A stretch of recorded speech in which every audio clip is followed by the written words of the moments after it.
In this video, I'm going to show you how you can change your username in ElevenLabs. If this video helps, please like and subscribe.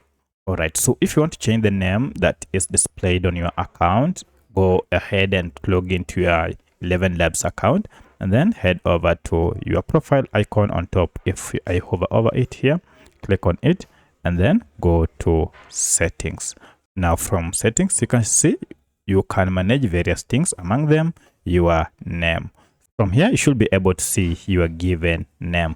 To change or update your given name, go to update given name here, and from here you can now make any change. So I'll change this to a minute like that and then update it, and as you can see, by doing so my name has changed.